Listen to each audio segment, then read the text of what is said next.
Kaya security guard, pagdating trabaho, nagwawala, nagurimentado. Marami na tayong mga security guard narinig na maril, ng bugbog. Mr. Chair, kung i-check natin lahat ng mga security guard ng abuso, Until now, problema ka na yan noon, tinyente pa ako. Nag-retire, tapos na ako nag-CPNP, nag-retire na ako. Napa-amend ko na yung batas ng Security Services Act. Andyan pa rin, may play-by-night pa rin. Agencies before, Manning, nabanggit ko, janitorial, security agency, lahat yan, nagkaroon ako negosyo niya noong 90s. Napakahirap. Buti pa yung produkto, pag nabenta mo, tapos na eh. Ito habang nandun, iba-ibang sitwasyon. Tao yan eh.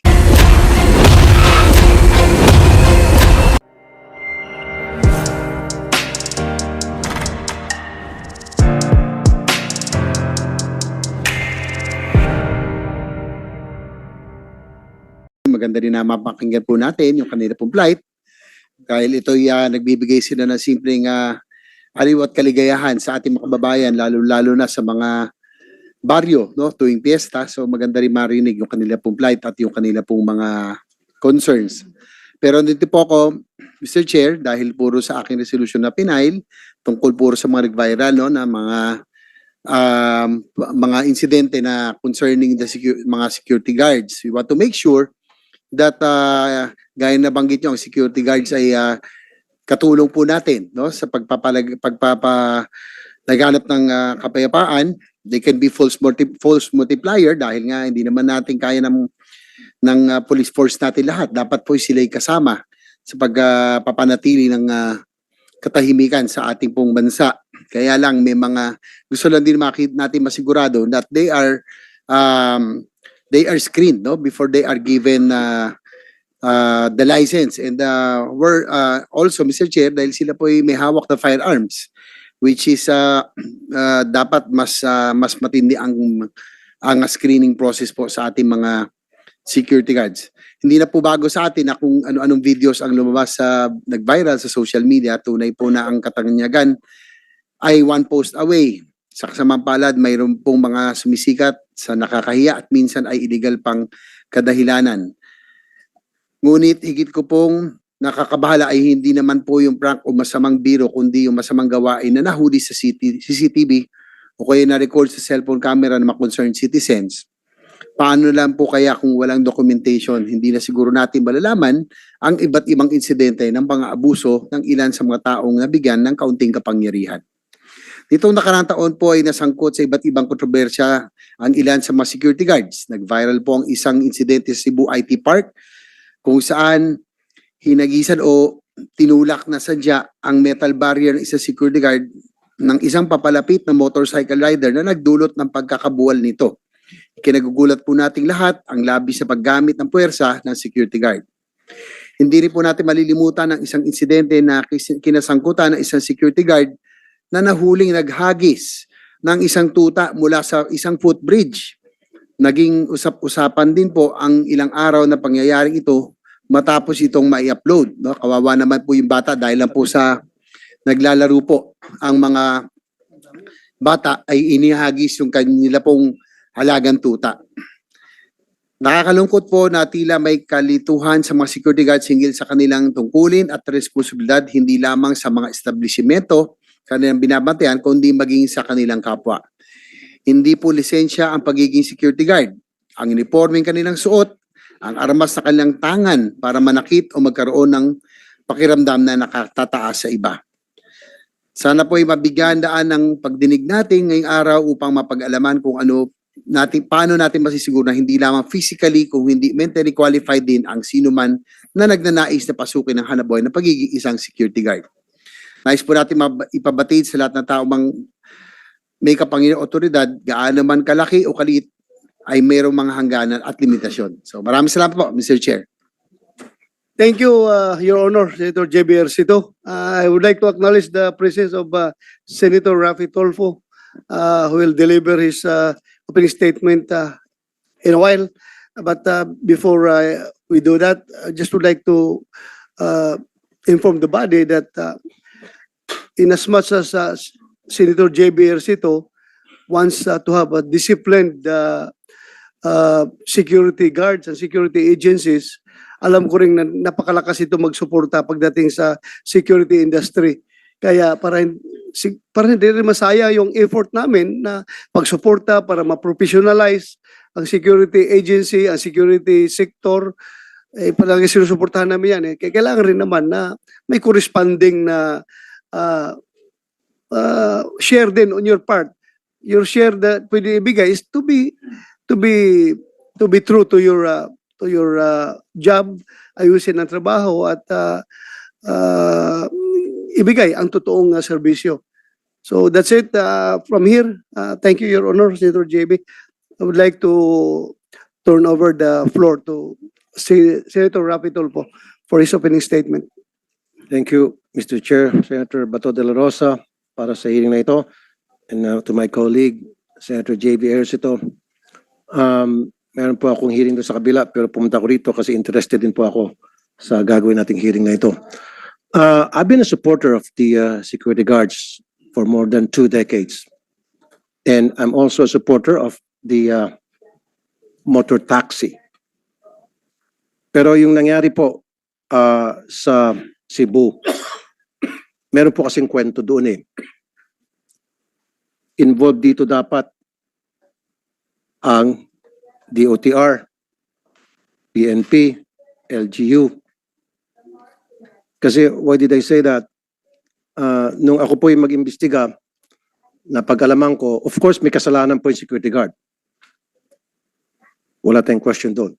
Pero may kasalanan din po yung rider. Why? Kasi illegal po siya eh. Siya po ay member ng habal-habal. He's not supposed to be there. At paulit-ulit na po siyang pinagsabihan ng security guard na bawal pumick up dito. Huwag ka nang pumunta rito. Pero paulit-ulit pa rin po siya pumupunta doon. So the security guard just reacted to the situation. But it was wrong reaction. Ibig sabihin, kulang siya sa training. That's why we have the SOSHA here mamaya, pag-uusapan natin. Dahil marami sa mga security guard na hindi trained. Marami sa mga security guard ay overworked, underpaid. And because of that, sila po ay stressed na stress. That's why nakakagawa sila ng mga bagay-bagay na hindi dapat dahil given the situation. At marami ring security agency, nandito ba yung SOSHA? Hindi ko alam kung bakit nakakalusot. Yung tawagin ay fly-by-night. I'll give an example. Sa experience ko, more than 20 years, like I said. Si Juan de la Cruz, pwede siyang magbukas ng security agency. Sa kapital ng, hindi ako nagbibiro, 10,000. Meron security agency. Ang gagawin niya, sa garahe niya, mag-open siya ng security agency office. Mangungutang siya para show money. Papakita sa bangko na meron siyang kapital. And then, kukuha siya ng 10 tao. Now, ang kasunod niyan, pupunta siya sa bidding. Yung mga kumpanya nagpapabid for security guards. Tatapatan niya yung bidding ng mga legit na security agency. Example, ang isang security guard sa isang legit security agency ay 50,000. Tama yung pay, babayaran yung overtime, and all. Ang gagawin nitong house siya, kung tawagin ng security agency, tatapatan niya at siya ay magbibid ng 20,000. Of course, siya mananalo. At ang kasunod niyan, kapag siya nanalo, hindi niya mababayaran ng tamang security guard. Hindi niya ititrain. Lalaktaw siya. Maraming proseso malalaktawan dahil under budget. Ito dapat ang namomonitor ng SOSHA. Maraming mga security agency na hindi dapat napayagan, hindi dapat nagninegosyo ngayon. I've told my staff, umpisa namin yung tinatawag na cleansing. Marami tayong dapat lilinisin ng mga security agency. Napakarami nila. Hundreds and hundreds of them. So siya, ano pong ginagawa ninyo? Every single day, sa programa ko, sa Wanted sa radyo, puro mga security guard nagreklamo. Underpaid, overworked, walang benefits, puyat, namumura ng kanilang binabantayang amo, etc. Marami sa kanila nireklamo mismo ng kanilang mga amo din dahil nagnakaw, nambugbog. Why? Quantity, not quality. And having said that, Sosya, we have a lot to do. Magtulungan tayo, maglinis tayo. Ang dami mga nukulong security agency. Now, going back to Peria, nakita ko ang dami, si Senator Bato. Kotong is kotong. On the other hand, kayo mga nasa peryahan, nandito ba yung mga asosasyon ng mga peryahan? Kaya kayo kinukutongan kasi gumagawa din kayo ng illegal. Kasi kung legal kayo, patas kayo, hindi kayo kukutongan ng mga pulis. Marami ako mga videos nakikita. Yung sa color game. Tama? Alam niyo yung color game.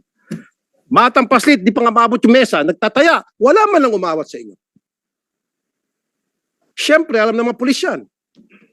Kung kayo ay legal, hindi kayo kukutongan. Trust me. At nasaan yung LGU na nagbibigay ng permit? Dapat yan ay monitored, regulated. Nasaan yung sila tanod? Nasaan sila kagawad? Alam niyo kung nasaan? Of course, sila tanod nandun nagbabantay. Hindi binabantay yung game, kundi binabantay yung porsyento nila, yung kotong nila. Umayos-ayos tayo. Ginagawa ko to sa ngalan ng patas na paglilitis dito ngayon, pag-iimbestiga. So, ayusin niyo po kayo dyan sa peryahan, yung trabaho ninyo. Kung ako tatanungin, sana wala nang sugal. Sana yung ano na lang, yung pusa na mukhang monkey, yung tumbling-tumbling, di ba yung ganon? Yung kumakain ng bote, hindi nga, totoo yun. Nung maliit pa ako, pinapanood ko yan. Oh, meron dyan yung ano, yung nagkakain ng sword. Okay yan. Yung tao na mukhang kabayo. Ganon na lang siguro.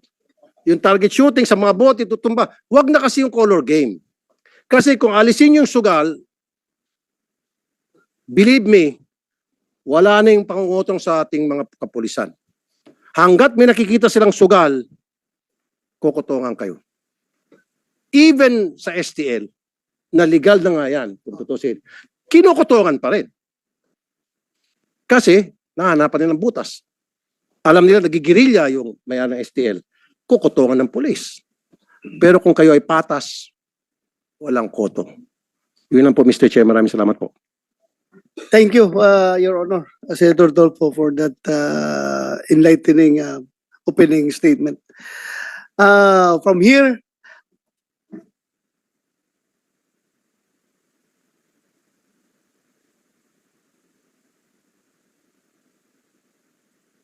so siguro baliktarin muna natin. Mamaya na yung perya, unahin yung security guard dahil yung dalawang authors ng mga resolution, Senator JB and Senator Dolfo are here. Nasaan na yung taga-susya at saka yung mga padpaw? Pwede kayong umupo dito, sir? Dito. Unahin natin yung security guard. So, perya, standby lang tayo, ha? Later na tayo dahil mayroong hearing si Senator Dolfo na i-chair. Kailangan niyang umalis agad. Ha? Okay, sige, pakiplay ng video. Sir, Comsec, please play the video habang May- naupo sila. may we request the invited guests from Dole, Padpao, Sosya to please take their seats over there, sir. At saka, Comsec, ikuha mo na. Administer the oath.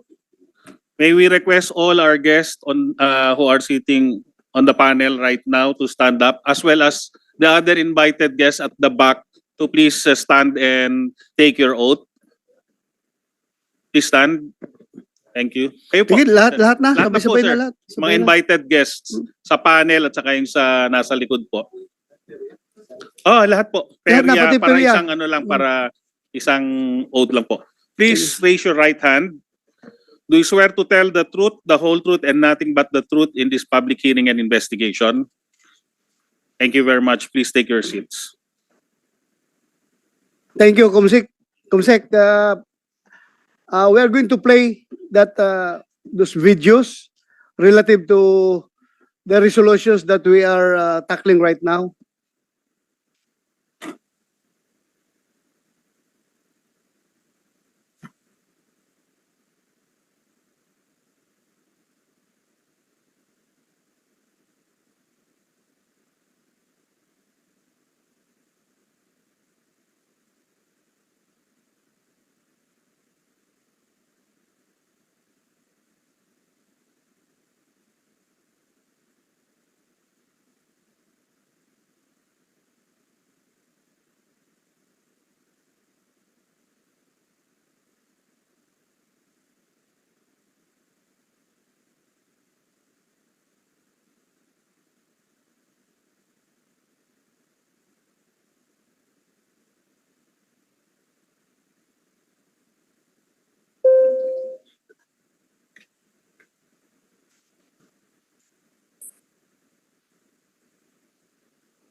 But anyway, no, if you are watching the video, very clear from a layman's point of view, makita natin na mali talaga ang ginawa ng security guard na pagharang na very, very dangerous yun, very dangerous.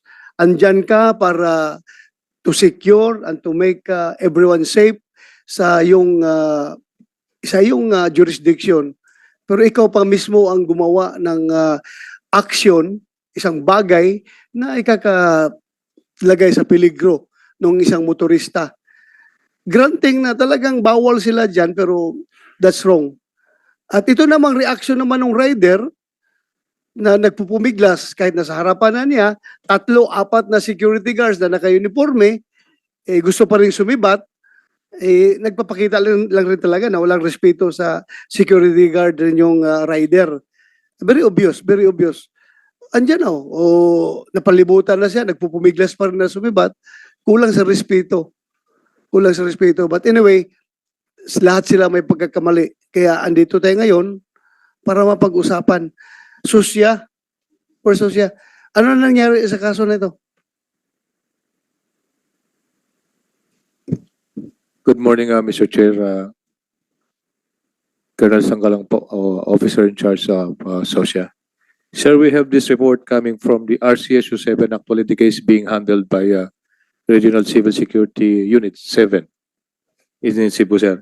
For the investigation report that was sent to the Office of the Civil Security Group, copy furnished the SOSIA, sir. We have this for the security guard Erwin M. Narciso. Yung Sandali, klarohin natin. Yes, sir. Ang susya, wala kang direct control doon sa susya rin ng region. Sir, we have, sir. For the RCSU, sir, it is Under the CSG, sir. Yes, sir. We Kaya have. RCSO is under CSG, which is your mother unit, Unit, yes, sir. your boss. Yes, Your So Honor. pagdating doon sa region, yung RCSO controlled pa rin ng CSG director. Yes, yes. Paano sir, yung sir. social matters doon? Sinong nag-asikaso sa social matters? Sir, for the civil security group, sir, it has two functions, sir. One is the Social. social function and one is the FEO function, So sir. saan ang CSG director? Hindi ba natin inimbitahan? CSG director. Sino CSG director ngayon? Major General Benjamin Habitan Silo Jr., sir. Siloy? Silo. Major General Silo, sir. Silo. Opo, sir. Yes, sir. I-text nga nyo, sabihin nyo, pinapapunta siya dito para Opo, makapul sir. siya. Yes, Your Honor, sir. Somebody text General Silo, papuntahin dito. Kasi useless tayo eh. We will grill you. I-grill kita. Hindi naman pala directly reporting sa'yo yung susya ng Cebu. Directly report yung CSG ng Cebu. Directly reporting pala kay Silo. So, useless grilling nyo. Dahil sabihin mo naman, sir, wala akong control sa kanila dyan. Administrative control lang ako dyan. Dahil yung kanila mga administrative requirements doon, ako pero operational wala ka. Direkta kay CSG director. Operational control. Yes, Your Honor, sir. Okay. So, pakitawag si General Silo. Yes, Papuntahin sir. dito. Pero you can answer. You can answer muna. Aside from this particular incident, yung sabi ni Senator Tulfo kanina na yung mga fly-by-night na mga agencies, security agencies, can you confirm or deny the presence of those fly-by-night? Until now, problema ka na yan noon, tinyente pa ako. Nag-retire, tapos na ako nag-GPNP, nag-retire na ako. Napa-amend ko na yung batas ng Security Services Act. Andyan pa rin, may fly-by-night pa rin. Your Honor, just for information, sir, I have with me the status of the license to operate. Then I could Registration just and confirm. sir. Confirm mo din. Mayroon pa bang nag-operate? Yes, sir. Ikaw, Most ikaw likely, susya sir. eh. Yes, sir. Yes, sir. Most Meron? likely, sir. Most likely, sir. Because our Enforcement Management Division is always conducting this post-to-post inspection. There are still discovered, sir, Huh? that some agencies are still operating without valid LTO, sir, or expired LTO.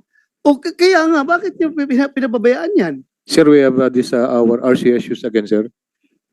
With this effort, sir, the Enforcement Management Division of SOSIA is conducting post-to-post inspections together with our RCSU, sir, down to the regional. So kung ginagawa nyo yan, bakit andyan pa rin? Sir, Laganap pa rin. we are for the enforcement side, sir. We are still having these RCSUs to conduct their area post-to-post I inspection. cannot accept that explanation Yes, sir. na andyan pa rin. Tapos, anong ginagawa nyo? Sir, will be Baka ibang tao nyo dyan, tumatanggap rin dyan sa mga fly-by-night na yan, kaya naglipa na yung fly-by-night. Because hindi na maglipa na kung didikdikin nyo. Kinaya nga ninyo yung war on drugs.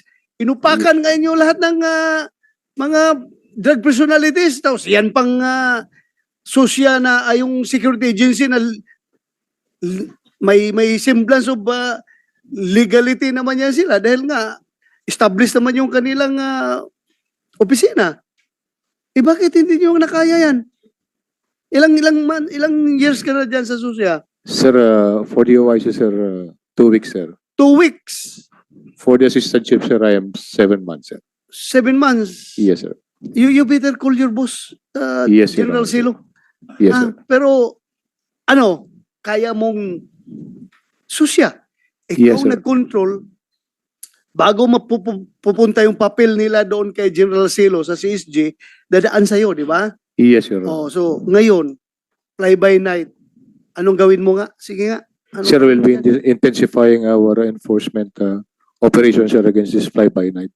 Because, in fact, sir, we have a total of, out of 1,993 valid LTO, we have an expired 2,415 that we are monitoring currently, sir. And for our cease to operate, we still have 1,010 for the record, sir. We have a total of 5,803 So, you license to operate, sir. you better throw away those numbers. Yes, If you cannot stop fly-by-night operations. Kahit na anong sabihin mo yung numbers na yan, wala yan. Yes, sir. Wala yan kung inaamin mo na naglilipana pa rin yung fly-by-night operators. Yes, Your Honor. That's why we'll be intensifying our operations. We'll be filing charges against this Oo, fly-by-night. file operators, sir. and be sure na Yes, sir. hindi sila makapag-operate. Yes, Kasi sir. naman baka nandyan lang kayo sa loob ng krami, paupo-upo kayo sa opisina nyo dyan, hintayin lang kayo kung may problema na umusbong, saka pa kayo kikilos. Yes, Your Honor. Na 2 weeks old ka. Yes, sir. So- For 3 weeks, sir. How long will it take for you as the director or chief ng SUSIA to stop all these fly-by-night security agencies? Sir, we will do our best to... Huwag na, bigyan mo ako ng timeline. Do our best. yes, sir. Bigyan mo ko. Ilang months? Ilang years? Sir, we'll try 3 to 6 months, sir. 6 months? Yes, sir. 6 months? Andito ba si Senator Tulfo? 6 years pa ito dito na Yes, Your senator. Honor, sir. Pati si Senator JB. Andito ba? Sisingilin kayo nito ha? After Yes, 6 sir. months. Yes, sir. Pero andito pa rin ako after 6 months. Yes, sir. Sisingilin pa rin kita. Paano huwag ka patawa-tawa dyan dahil malaking problema ito pag hindi niyo ito na-address. Actually, sir, one of the biggest challenge of SOSIA is this problem, sir. We admit, sir. We really admit, sir. Kaya nga, nakikita kasi nito mga operator na hindi kayo seryoso sa inyong regulatory powers, kaya sila lakas loob na gumagawa. Para bang drug pusher. Pag nakita nila patulog-tulog ang pulis, patulog-tulog ang PDEA, nagbibinta pa rin yan ng droga. The same is true with these fly-by-night operators. Tulog-tulog ang susya, walang ginagawa. Operate tayo ng operate, wala yan. Hindi tayo makakuha yan, hindi tayo mahuli. So, anong solusyon dyan? Dik-dikin nyo sila na gusto. Di ba? Yes, Mr. Chair. Opo, sir. Mr. Ilang Chair, months? Yeah. Go ahead, Senator Tulfo. kasi kanina nabanggit mo yung tumatanggap. Nani ko. Whether you like it or not, you might deny this. Dalawa lang ang malakas ang kita sa krami. FEU, SOSIA. FEU nagbibigay ng lisensya sa mga barit. May kitaan doon. SOSIA nagbibigay ng lisensya sa mga agency. Nagbibigay ng permit sa mga security guard. Ang lakas ng kitaan doon. Kung ginagawa niyo lang po ang trabaho ninyo na maayos, wala sana itong mga fly-by-nights. Sinabi niyo po kanina, monitoring. Bullshit. But monitoring? Dapat nanguhuli na kayo as opposed to monitoring. Minomonitor niyo kung sino-sino pa mga pwedeng kutungan? Hindi pwede yun. Unacceptable yun. Thank you. Senator Bato. Thank you, Your Honor, Senator Tulfo. So, 6 months. Colonel Sanggalang. Yes, Your Honor, sir. Kung haba na yung 6 months, baka 3 months lang siguro, pwede na. Ano? 3 We'll do months. our best effort. Patulong ka, dito yung mga RD, oh. Yes, sir. You seek the help po ba? Hindi. Kaya nga kayo National Support Unit, di ba? It's either you support or you need the support of the geographical units. Di ba? Yes, Mr. Chair. In line with the implementation of your functions, hindi nyo kakayanin dahil kukunti kayo ng tao, humingi kayo ng suporta sa geographical units.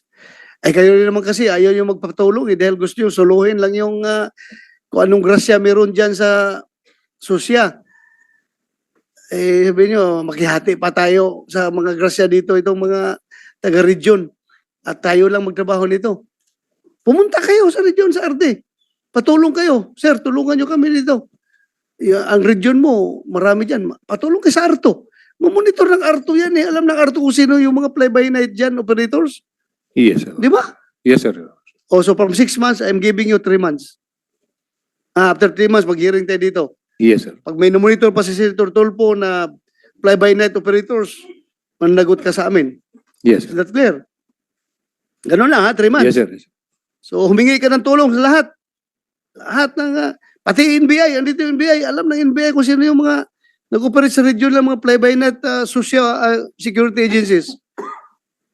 Humingi ka ng tulong para matapos yung problema na yan. Okay? Yes, sir. Okay? Yes, sir. Thank you. Thank you very much. Ito namang problema. Itong problema ngayon dito, pinapakita sa video. Mr. Chair, Yes, go ahead, Senator. um, nakita kong video kanina. Let's play good cop, bad cop. Kung akong tatanungin, personally,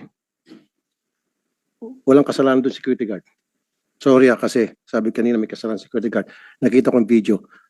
Ang ginawa ng security guard, pinipigilan niya na makatakas yung isang illegalista, yung isang habal-habal na he should not been there. He was trying to arrest him para matikitan. So, tatakasan siya eh. Kaya nilagay niya yung barrier. Kung sa ibang pagkakataon niya sa ibang bansa, hagisan niya ng yung spike. Kaya lang siya, imbis na spike, ang hinagis niya yung barrier. Kaya natumba. And then nakita ko, he was resisting arrest. Ina-arresto siya para, kasi meron siyang ginawang illegal eh. Para matikitan. Nag-resist siya. Yun nga lang, kulang sa proper training security guard. Siguro meron pang ibang pamamaraan sa pagpigil sa mga taong gumagawa ng illegal sa lugar na nasasakupan. Maybe they need more training.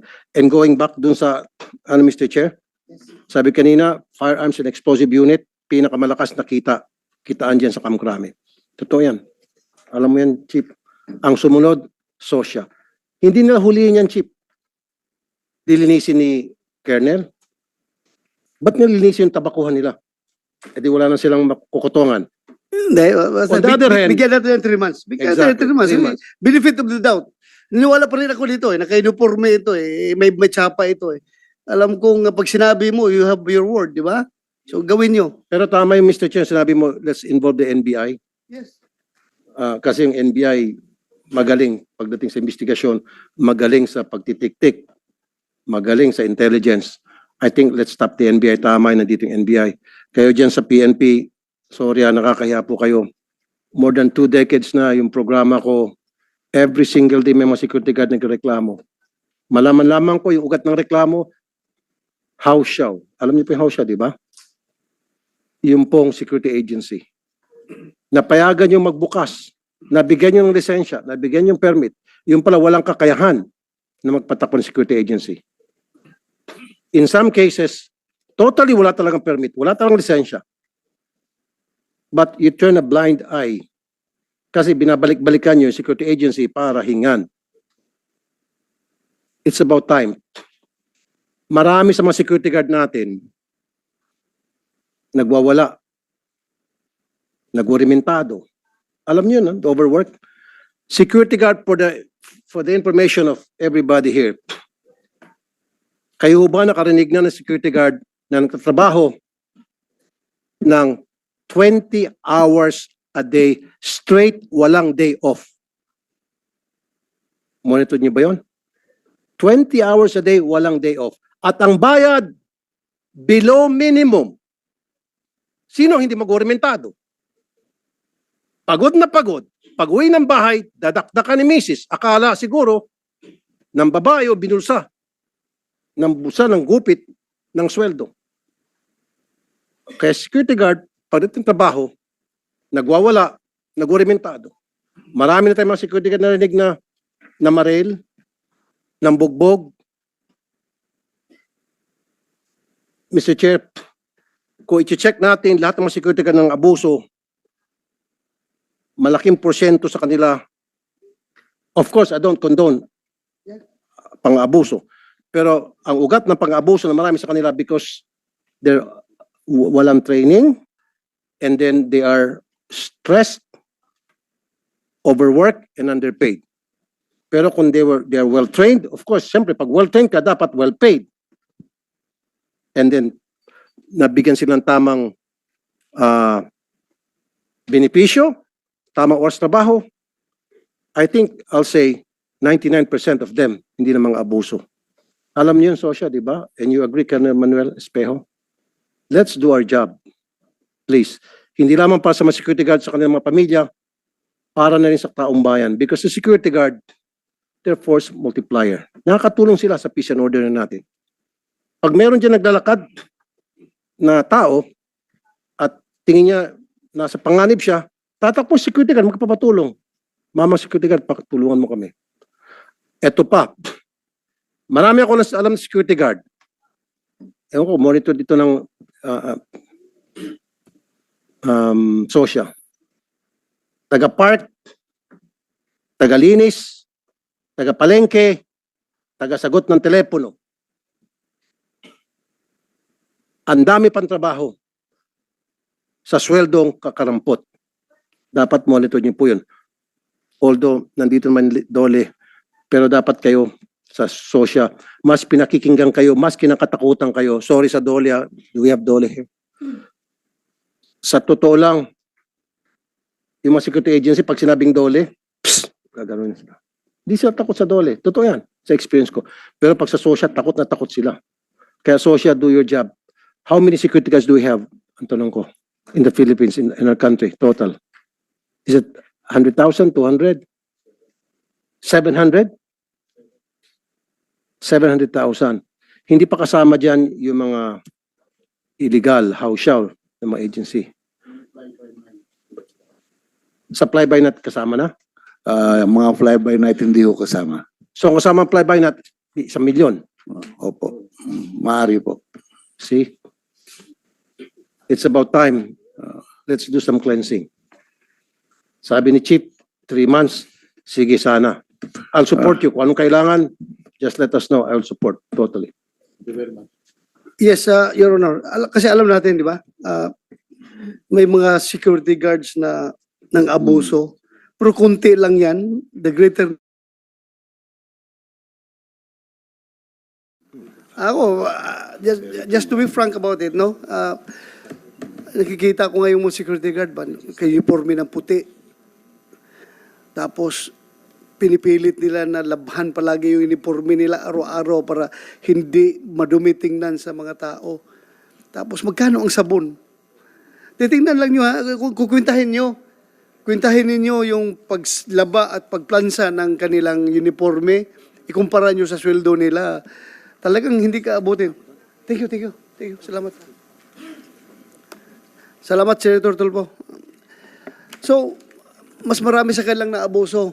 So kayo naman, sabihin naman nyo, being SUSYA, being the regulatory agency of all these security guards and security agencies, sir, pagdating sa sweldo, sir, kung na-delayed sila,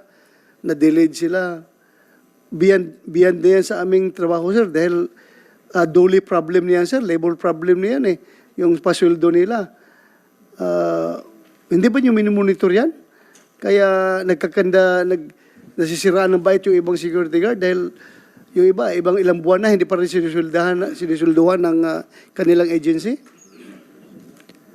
Mr. Chair, sir, as to the other aspects, sir, Dole matters nga po yun. But on the part of the complaints of the security guard, if they will be complaining to the Office of the Social Sir, we will take cognizance of the complaint if the agency failed to give them the right salary by the violations of this 11917, sir, but not to the aspect of the amount on how much. So yes, sir. labor problem yan. Yes, sir. Dole ang bahala dyan.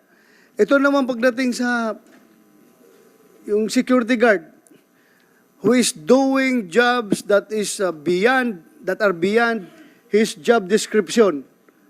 Anong Yes, sir. job description Under as a security social guard? po, sir. The security guard is only, sir, there to perform security functions only, sir. Security function? Yes, sir. Aside from that, sir, other Alam mo, functions. it really breaks my heart every time papasok Yes, ako sa sir. McDonald's or Jollibee. Nakita ko yung security guard na kagwardya. Aside sa taga-open siya ng door, pagpasok, makita mo pa, pagkatapos kumain ng customer, sila pa ang maglilinis doon, Recording in progress. pupuna sa table. Sabi ko, Dong, hindi kayo naawa man ako sa'yo, naka-uniforme ka, tapos ginagawa mo yan. Bakit mo ginagawa yan? Sabi na, sir, kuha na lang ito. Kunting diskarte lang rin ito, sir, para mapalibre ako ng pagkain mamaya dyan sa, pag mamaya may mga, dyan sa, alam mo na, sa establishmento na trabahoan, makalibre kami ng kain, sir. So, tulong-tulong lang ito. Sabi ko, alam mo ba, yung uniforme mo dyan ay hindi na masabi kong niyuyurakan mo sa ginagawa mo, pero parang bumababa ang tingin sa tao kapag nakita kang ganun ang ginagawa mo.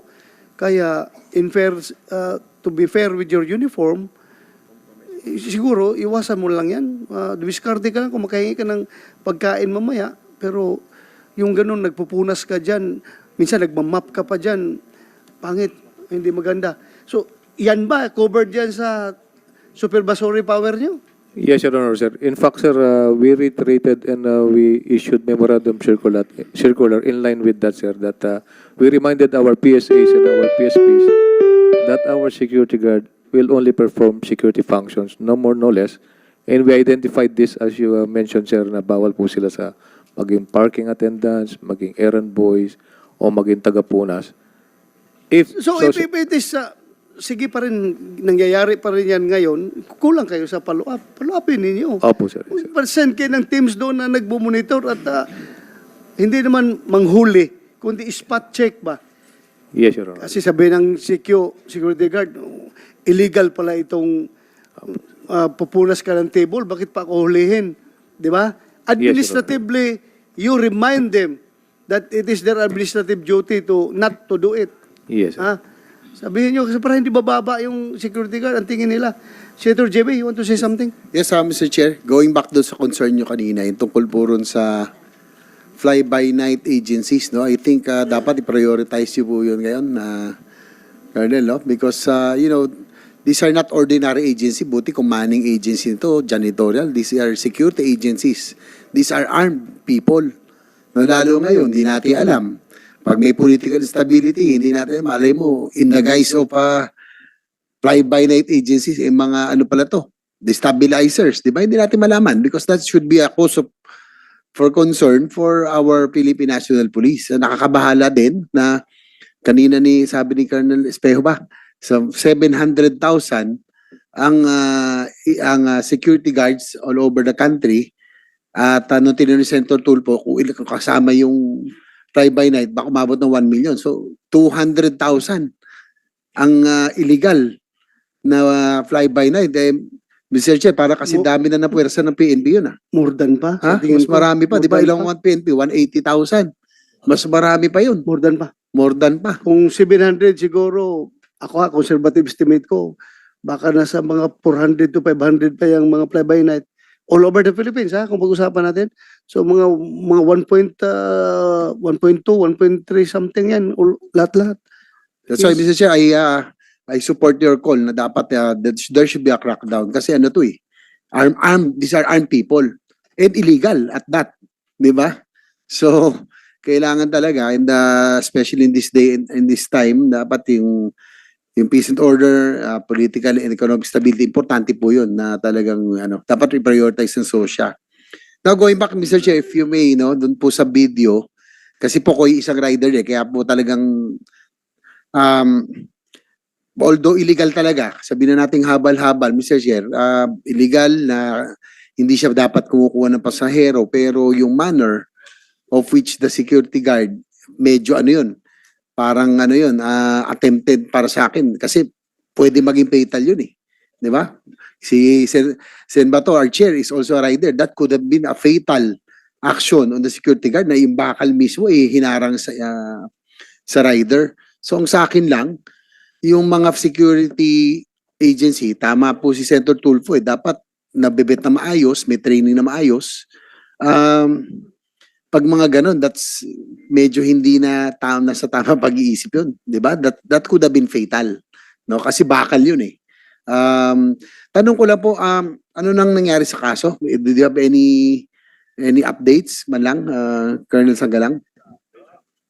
Yes, Your Honor, sir. Before you answer that, Yes, sir. Senator JB, di ba? Hindi lang yung fatal ang magiging result, pero yung the act itself is very lethal considering na kita mo na incoming yung motor, mabilis ang takbo, pong ginanon mo ng bakal. I don't think tama yun. Di ba? I-security guard ka You are there to secure everything, to secure everyone, and to make sure that everyone is safe. Para bang pulis, di ba? Merong snatcher. Simigaw ang biktima, sir, kinasnatch ako. Hinabol mo. Gusto mong hulihin. Tumakbo kayo yung snatcher. Hindi mo na kayang habulin dahil mas mabilis yan tumakbo. Tama ba na habang tumatakbo siya, bubunot ka ng baril, barilin mo yung snatcher? Hindi, tama yan. Di ba? Dapat, sabi natin, bahala na kung merong makalusot na no, kaysa makapatay ka ng tao. Di ba? Yan natin. Yung pagtapo ng bakal na yun, makakapatay yun. Bumaligtad ang gusto yun. Patay yun. So, sige, you give us the update, Colonel Sanggalang. Yes, Mr. Chair. Your Honor, sir, as per report from RCSU 7, with this particular case, sir, as to the issuing ticket of the security guard SG Erwin Narciso, sir, we have provisions under Rule 52, Section 236, Para 5 of Republic Act 11917. Aside from the security, professionals are refrain from doing janitorial, utility works, parking attendance duties, and issue tickets or collect fees. These are not the duties of our security guards. So it was filed against SG Erwin Narciso, sir, on the administrative side. On the other security guard, sir, SG Rodelio L. Bertulfo is liable for violation of Rule 67, Section 340, Para 9 of Rule 917, abuse or acting beyond the scope of authority. So tama po yung sinabi ng ating butihing chairman, sir. Kung meron man pong violation, yung security guard, ay meron din, ay yung habal-habal, meron din pong violation yung security guard natin. On the administrative side, SOSIA will be taking cognizance together with RCSU 7. Mr. On Chair, the sino, investigation. just to cut you, Colonel Sanga, sino Yes, po sir. yung nagtulak ng bakal?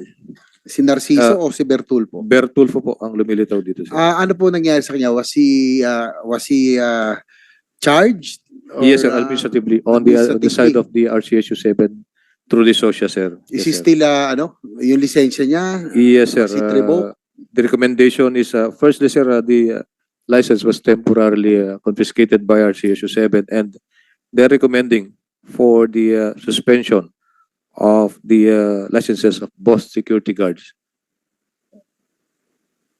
Your Honor, sir. Yes, sir. Pero I think, Mr. Chair, just to know, I think this kind of action, medyo may psychological, ano yan para din yung nagtapon ng bruta. Parang kakaiba Yes, sir. I don't think he is fit to be given a license, hindi lang temporary to. Dapat he should be, I don't know, Mr. Chair. Pero, parang sa akin, attempted, na yan Parang inaantay niya di ba? Yes, Child murder. yes, Senator JB, Your Honor. I think kung totohanan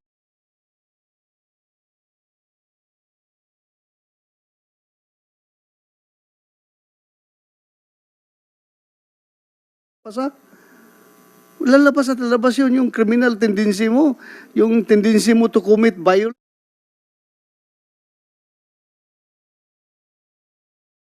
Ito sinabihan na huwag pumasok dito. Papasok pa rin. Andito na. Tapunan ko ng bakal. Pak! Masyadong violent tendency yun. Di ba? Hindi makapasa yun sa Neuro. So the more reason na ikuha ninyo yung kanyang lisensya.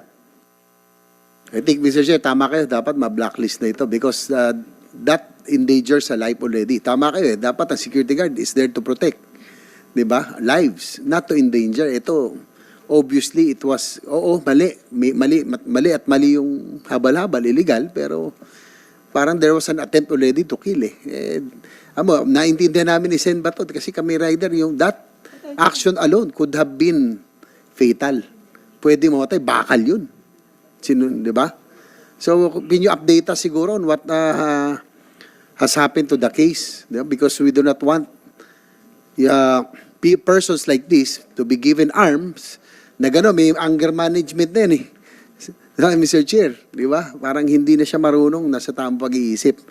Although sabi ko nga, illegal nga, given na po na illegal po yun, but still that act alone is already dangerous, no? So wala pa yung legal charges, administrative lang ba, Colonel Sanggalang? Yes, sir. On the criminal aspect, sir, as per RCSU 7, sir, they filed complaint at the police stations, local police stations. Did the rider, aggrieved rider, did they file a case against the security guard? Yes, sir. Ano pong kasong pinail niya? I think a physical injury, sir, but it is on the part of the local police, sir, not on the social armor, sir. Is the security guard still suspended pa? Hindi na Yes, sir. nakabalik? Yes, sir. I think dapat i-blacklist na yan. No? They do not want And Your Honor, sir, latest update from the RCSU 7 chief when they inquired as to the status of the security guard over the security agency, it was not deployed anymore. Wala na po siyang deployment. Hindi na siya Hindi pwedeng na siya i-deploy. Just like Mr. Chair, yung isa pang insidente, yung nagtapon ng tuta, I think tinanggal din yata ng Yes, sir. mall, ng SM. And the agency also, sir. And the agency tinanggal din, also. sir. Opo, sir. Yes, sir. Senator JB, if with your permission, pwede natin pakita yung video nung nagtapo ng tuta? Ha? Sana yung video dyan? While preparing the video, I would like to remind Susia, binabasa mo ba itong bagong batas na pinasa natin? Republic Act number 11917? Tingnan nyo sa chapter 4, penal provisions, penalties. Any violation of the provision of this act after due notice and hearing, the subject to the corresponding Recording in penalties progress. herein provided. Ito, number 8. It violates any provision of the Presidential Decree number 442, otherwise known as the Labor Code of the Philippines as amended, including its implementing rules and regulations. So, hintayin pa niyo yung DOLE to declare that it is a violation of the Labor Code bago kayo mag-action. Am I correct? Yes, Your Honor, sir. So, nagko-coordinate kayo sa DOLE pagdating sa problema ng security guards. Nagko-coordinate kayo. Yes, sir. In fact, sir, even the Dole, sir, are writing their concerns over the Office of the Social, sir. Thank you. Kasi kung palagi kayo nagko-coordinate at kumikilos ang DOLE, may DOLE dito? DOLE. At kumikilos ang DOLE, siguro hindi abot sa ganitong mga pangyayari. Kasi sabihin lang naman, all you have to do, DOLE, is tell Sanggalang Ada Susya na itong agency na ito nag-violate ng section 8 of subsection 8 of section 16 of RA 11917. Ganun lang. So, nag-violate sila ng Labor Code of the Philippines. Sabihin nyo, nag-violate sila, then action lang kagad nila na tanggalin ang lisensya. Sige nga, pakinggan ka namin. Para ikaw na naman tanungin namin. Kasi kanina pa itong PNP namin na niro-roast. Ikaw na naman. Anong masasabi mo, Ma'am Jubilin Isguera? Mr. Chair, good morning po. If the security agency violates po with through our conduct of labor inspection, we will examine the employment records for at least 3 years, interview the employees, and inspect work premises po to determine the compliance with the labor general standards, OSHA standards, and other regulation po. Anong region ka ba, Ma'am? NCR po. Ha? NCR po. NCR. Anong workforce ng NCR? Ilang milyong laborers sa buong NCR?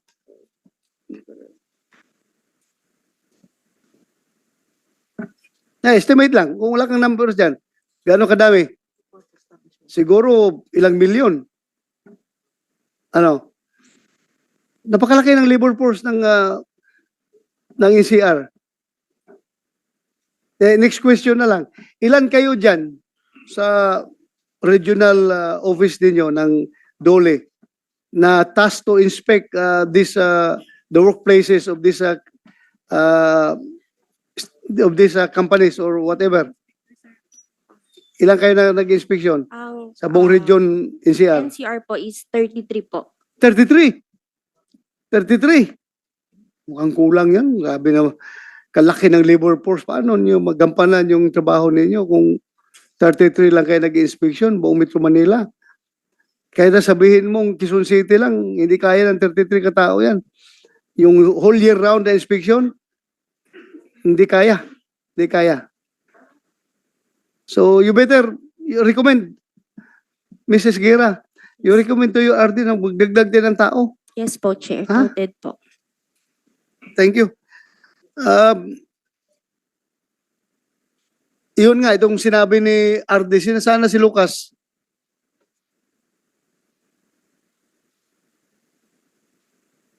Ang problema dyan sa SUSYA at EPO, wala silang tao sa region. Kung may program ang EPO at SUSYA, kailangan idaan muna nila sa CSG. Pero ang pag nagka-problema, ang tinatamaan, SUSYA at EPO kaagad, hindi CSG. When in fact, operationally at administratively, controlled nila ang RCSU. Ganon talaga. Di ba? Dapat na kakapasa lang namin third reading yung PNP Reorganization Act. Hindi nyo nakita ito, hindi nyo ito nabanggit eh. Sana, inayos na natin yun sa batas. Third reading na kahapon. Ha? Anyway, kung may recommendation kayo sa BICAM, baka pwede natin isaksak doon. Nailagay natin dapat, kasi napakalaki ang trabaho ng SUSYA at ng EPO. Dapat ma-regionalize din kayo. Every regional,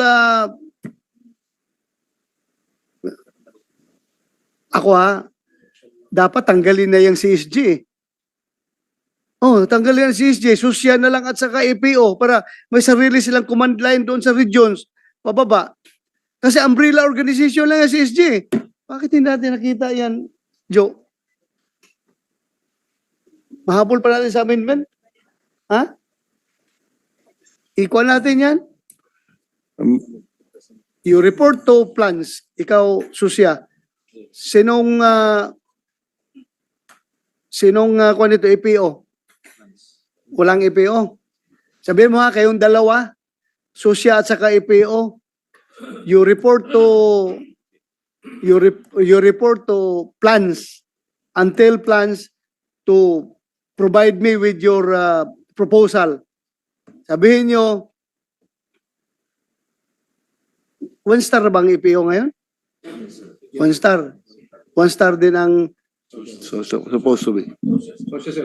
Oh, tanggalin na lang natin yung CSG. Di ba?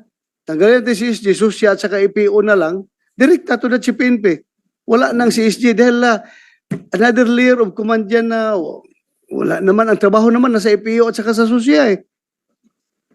Tanggalin natin yan kasi dagdag tayo ng mga star doon sa area police commands. So magbawas tayo ng star siguro dito sa CSG. What do you think? Payag ka? Payag ka? Ha? Seamless. Ha? Seamless. Sir, we'll consult our details. Okay, you consult plans ha. Sabihin mo this is the intention of Yes, the sir. author of this author and sponsor of this law. Na kung pwede sir, tanggalin na natin ang CSG. SUSYA at saka EPO na lang. Direct to the office of the PNP, Chief PNP na yung reporting nila. Parang ganun. What do you think? Mr. Chair, I'll be waiting for my CSD Alam ko director takot also, ka, sir. Alam ko takot ka, pero we have to redefine, reorganize, realign your efforts dahil tama nga. Kayo ang binubuljak dito pag may problema, SUSYA. Pag may problema sa firearms, EPO. Tapos pagdating sa region, wala kayong tao. Ang tao doon, kontrolado ng CSG.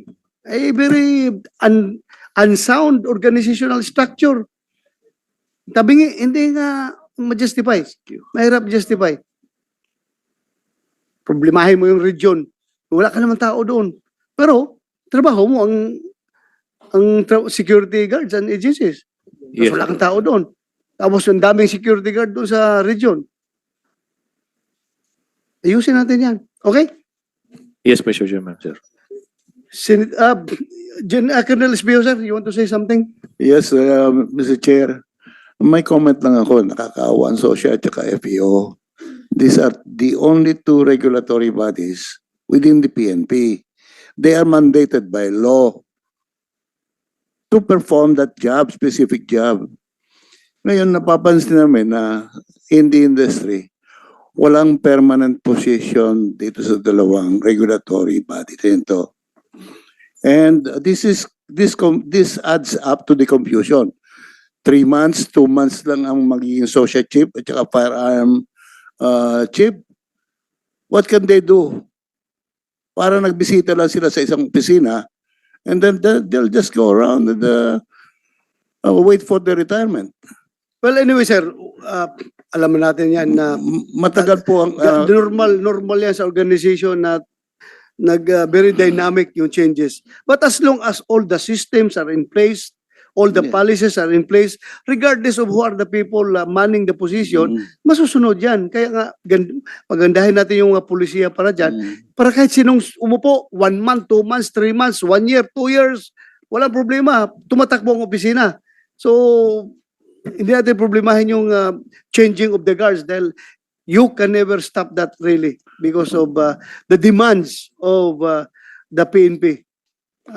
Andyan talaga yan, palagi yan, magkakaroon ng gano'n, whether you like it or not. Yes, sir. Continue, sir. Yes, Mr. Chair, I agree with you on that. I've been in the service and ibang aking training eh. When I entered the service, officer ako, alam ko na at the lowest level kung anong hinahawakan ko. As I go up the ladder, it's just looking at the picture in the macro level. Pagka tumataas ka na. Pero pareho pa rin ang actions mo, pareho pa rin ang mga decisions mo.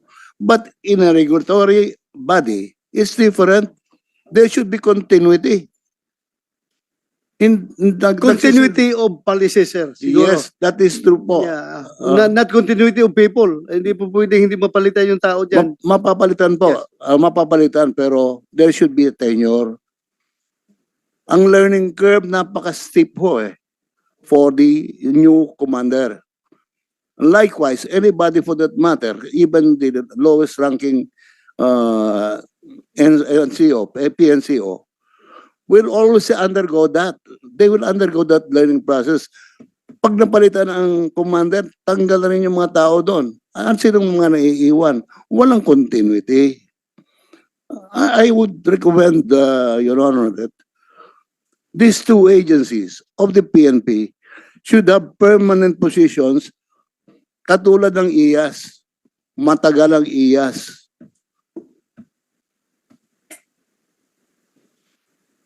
Anyway, sir, we're taking note of your concern. We are taking note of your concern. We will make that recommendation to the PNP. Dapat gawa ng palisiya na patagalin kunti. Huwag masyadong mabilis. Mr. Bilis Chair, magpalit ng tao. Yes, sir. Continue. may I add something else? I had a discussion also with then Congressman Acop. He's back there right now. Ang tanong sa akin, sir, how many years should the chief of the SOSHA or the people in SOSHA to stay? Sabi ko, maximum of 5 years. Minimum of 3 years. I object. I object. Alam ko naman yung side ninyo. On the side naman ng mga security agencies, gusto niyong matagal na yung magtagal dyan yung official para hindi kayo magsige adjust. Kung may bago na naman, mag-adjust na naman kayo, magkisama na naman kayo. But we cannot do away with that talaga, sir. Alam mo naman yan. Hindi rin naman papayag yung susya na 5 years siya dyan sa posisyon. 4 years siya o 3 years. The least that the maximum siguro 2 years siguro. Kasi may yan eh. May pangarap din yan na aangat sa ranks eh. So, ganun talaga yan, sir. What we have, the most that we can do is institutionalize everything. The policies and everything para kahit sinong upo, smooth sailing tayo dyan. But anyway, sir, we are taking consideration your point. Siguro, may I say something else pa? Addition. Yes, go ahead, sir. Go ahead. Kung pwedeng succession naman. Ewan ko kung bakit pagka naging deputy ka, you'll have a hard time becoming the chief. that I cannot nag-PNP ako, but I cannot give you the assurance na siguruhin natin succession na kung sinong deputy, siya ang aangat. Very fluid ang situation ng PNP. Hindi lang Chief PNP ang nag-decide dyan, may mga politiko pang nakikialam dyan. Ang dami. Kaya as much as we want to professionalize the PNP, hindi talaga maiwasan yan na mayroong mga pressure coming from outside. So yung gusto mong masunod na succession, mahirap talaga. But anyway, sir, yung policy na lang, ayusin natin. Hindi tayo pwedeng kung sa kailang termino dyan dahil yeah, any more? Wants to say something? Your Honor, Yes, sir. Yes, go ahead. Attorney Labi. Attorney Rabe is the corporate secretary of PADPAO. He would like to give a comment to. Yung kanina, sir. Uh, Majong buntag, Mr. Chair, if I may. Go ahead. Medyo buntag. As part of Bulano ka? Bulano? Yes, Mr. Chair. Gasa? Kanlaas Antequera, Mr. Chair. Oh! Para bisi parintita. Siguro, Mr. Chair, kay pa. May roots are from Canlaas, Antequera. Marapon and mga Kurisis. Yes, Mr. Mga Ranara. Yes. You were there during the fiesta, I believe, Mr. Chair. Sige. Go ahead. If I may, Mr. Chair. Thank you, Mr. Chair. As part of the observation, Mr. Chair, I think PNP Socia is doing too much with regard to the regulation, Mr. Chair. As you've mentioned kanina po, Mr. Chair, yung mga guards nagpupunas, etc. Because I understand, Mr. Chair, this is a trilateral organization, agency, client, security guard, and pang-apat po yung regulatory. And in the contract, Mr. Chair, between PSA, this security agency, and the client, Mr. Chair, it is sometimes very blatant because the client, Mr. Chair, with or without reason, they can RTU or return to unit the security guard, Mr. Chair. So these security guards are doing things that are not really part of their guard functions already, Mr. Chair. And with the advent or with the 11917 that you previously passed, Mr. It has helped somehow with the SOCIA, Mr. Chair, because the SOCIA now has the power over these PSPs, the private security professionals, which used to have under the 5487, they do not have the power to supervise this private security practitioner because I'm one of them, Mr. Chair. And I guess the problem now lies with the clients also, Mr. Chair, because they are asking the security guards to do the guards' work. And if the guard will not do it, Mr. Chair, they can just send back it to the security agency, Mr. Chair, because the contract says so that they can return the guards with or without valid reasons. So what do you propose to cure that situation? Perhaps on the part of labor, Mr. Chair, DOLE, since they have the imprimatur over such activities of the client, maybe they can also do some issuances, Mr. Chair. Perhaps augment or amend the the DOLE issuance of DOLE 150-16, Mr. Chair. Include there that security guards should not do non-guards function, Mr. Chair. Yeah, what can you say, Dole? We will take note that, So Chair. taking note, ha? Yes po. Then make the necessary recommendations to your boss. Yes, sir. Huh? Apo. And if you want some pieces of legislations, just tell me. Yes. Ha? Kung hindi yan kaya ng inyong mga issuances, administrative issuances, you want to institutionalize it via legislation, please tell this committee so that we can act on that. You submit to us your proposal. Yes, Mr. Kasi kung Chair. palagi natin nag-uusap dito, walang action na nangyayari, paulit-ulit lang yung problema na yan. Di ba? Yes, Mr. Chair. You submit your proposal, ha? Yes, sir. Continue, Attorney Labe. You want to say something, some more? Thank you with that, Thank you for the time, Mr. Chair. And that's all for this representation. Thank you. Thank you, sir. Senator JB? Yeah. Yes, Mr. Chair, kanina nabanggit kasi ni Senator Tulfo na probably one of the reasons that security guards ay minsan to overwork, underpaid dahil nga sa oras, tapos hindi na sa standard. Siguro tanungin lang natin din ang DOLE, probably patang social, ano ba talaga yung standards, no? For example, a guard that performs 12-hour duty, usually dalawang shift, di ba? Halimbawa, magkano dapat ang ano nila? Rate, no? For example, NCR, meron ba night differential pay pa yan? Yes po. Tapos due to government, due to tapos minus yung mga SSS, magkano? Siguro bigyan nyo kami ng idea kung magkano dapat. Tapos ano yung standard na dapat pinapatong ng yung operating expenses ng agency. Kasi baka, Mr. Chair, kasi meron akong mamaya pakikita ko na yung agency, yung due to guards, nakalagay halimbawa 33,000 ang contract rate per month, pero ang nakukuha actual ng guard mga 20 lang, siguro mga sa 22,000 lang. Pero ang nakalagay based on the agency's presentation to the client, 33. So malaman natin sa agency, sa DOLE, ano ba talaga ang standards? Because tama Senator tsaka Mr. Chair, na talagang minsan nag-aalboruto na itong mga guard because underpaid, overworked, tapos maaring hindi pa nabibigyan ng proper training at proper briefing. Sige po, DOLE, ma'am.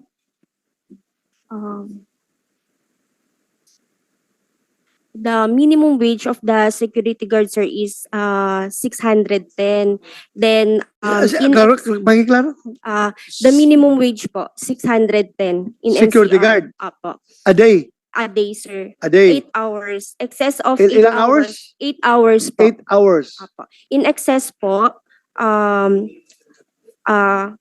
there is an overtime pay which is 25% po of the regular rate. Okay, Padpaw, sir, are you complying with that provisions of issuances from We Dole? are following the DO 150, the 16. The minimum wage. We are required to increase also the salary of the guards. What Mr. Chair was mentioned about the guards only receiving 22,000. This is his take home, which means that the amount due to the guard is given to him, but there are other things that we are transparent with the client, telling them, eto pong portion na ito will go to the government para sa gwardiya. Ito pong portion na ito ay para sa retirement ng gwardiya. Ito pong merong admin overhead which we approved in the last hearing and the ones, Mr. Chair, the 20% admin overhead. And we have actually divided that into so many things. Una, yung mga expenses, so yung mga office staff ng agency. Binabayaran namin yan. Alam mo, hindi namin bayaran po. Our vehicles, our poll products, our equipment, the repair of our equipment, the other taxes that we have to pay, although the VAT is not included in this admin overhead because the admin overhead is the only one that is battable.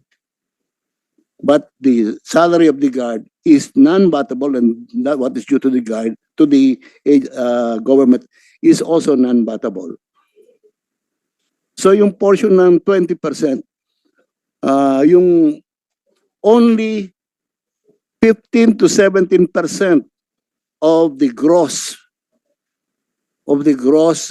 contract rate are expenses already. Probably the agency would only have a profit of around 3% or 2%.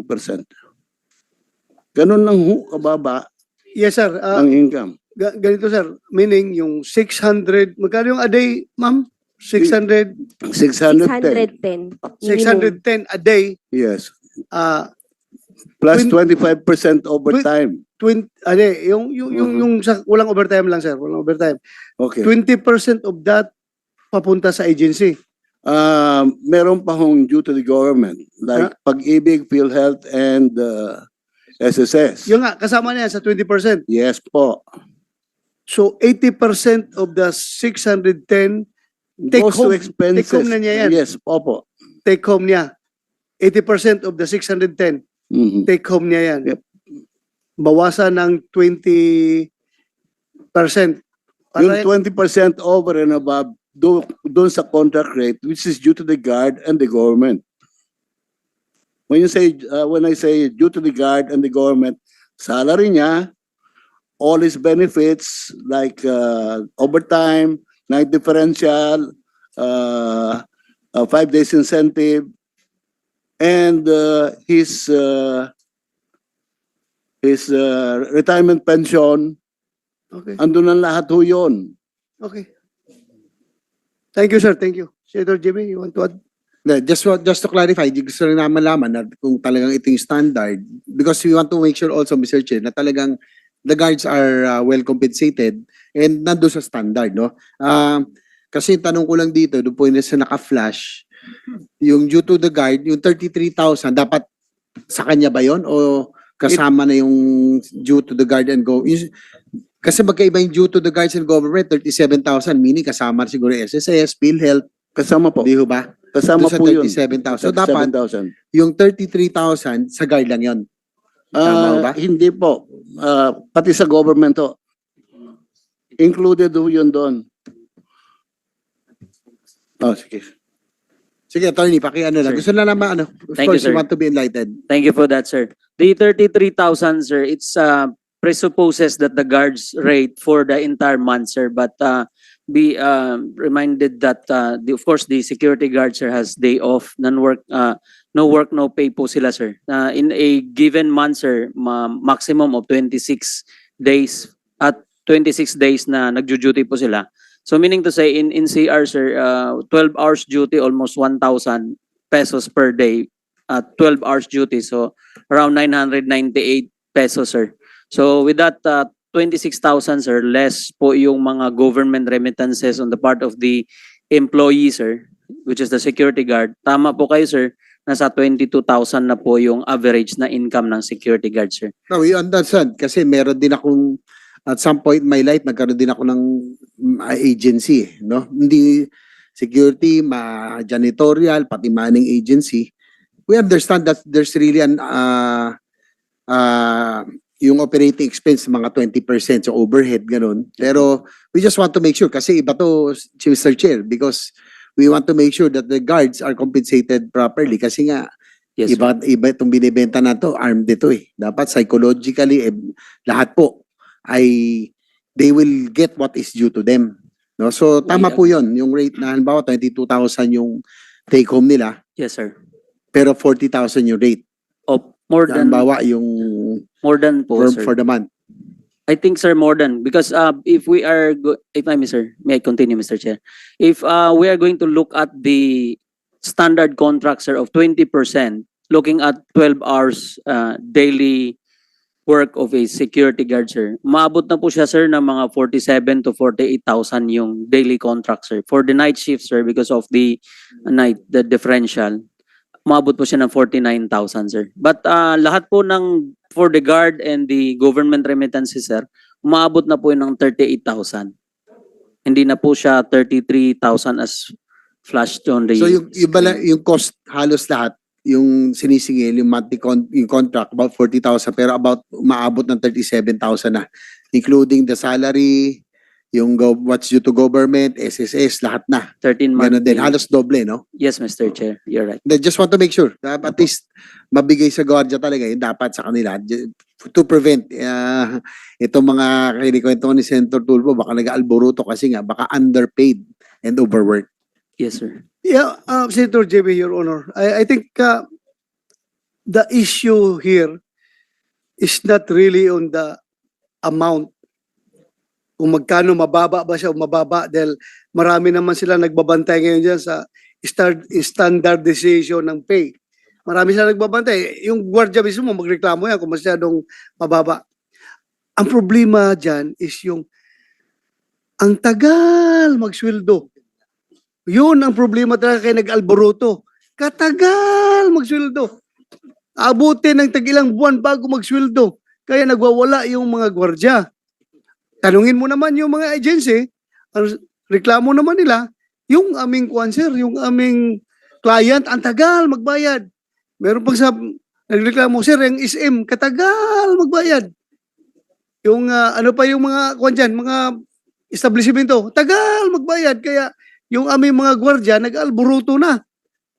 So, may we hear from Colonel SPO? Am I correct? Tama po yun, Mr. Chair.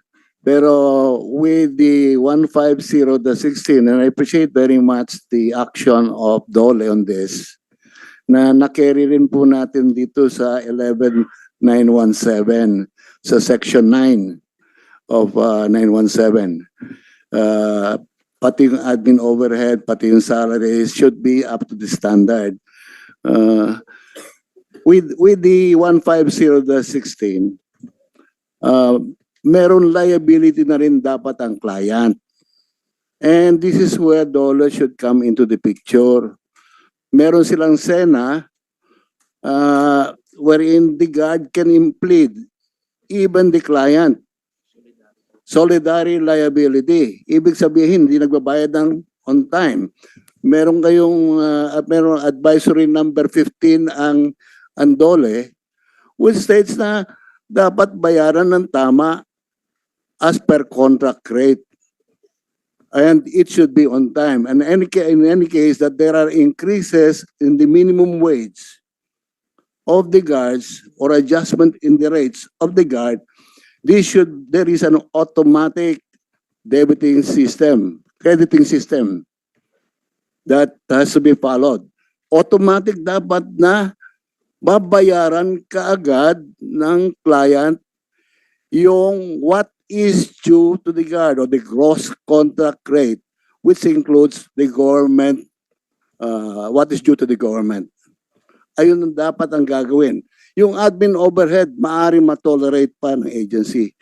But if the guards or the gross contract rate, which is intended for the guard and the government, ay hindi na ibigay kaagad ng kliyente, yung 5 million na sinasabi na under Department Order 174, Madam, 174, yung 5 million na yun is only good for 2 months. Less than 2 months.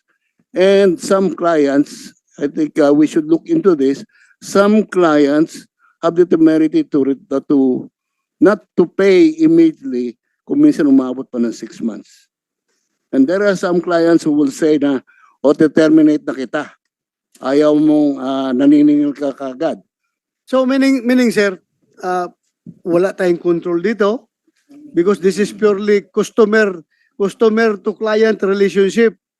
Kung magkakaroon ka ng magandang client, magandang bayad. That is true, Your Honor, pero ang Dole has that visitorial right, no? You have the visitorial power to visit regularly. Meron record po naman ang client ng lahat-lahat na gwardiya, how much they are receiving, pati yung mga remittances ng agency to SSS, Pag-ibig and PhilHealth. Alam lahat yan ng client because we furnish them a copy. Pagkikita namin dapat muna yung SSS, Pag-ibig, PhilHealth remittances bago sila magbabayad sa amin. So I think sir, I am requiring Dole to submit their proposal para ma-improve natin ito sitwasyon na ito. And from your end din sir, kung meron kang gustong dapat gawin ng Dole, i-legislate natin, bigyan mo kami ng yung proposal nyo para gaganda ito sitwasyon na ito. Yes, Your Honor, we will do that on the part of PADPAO.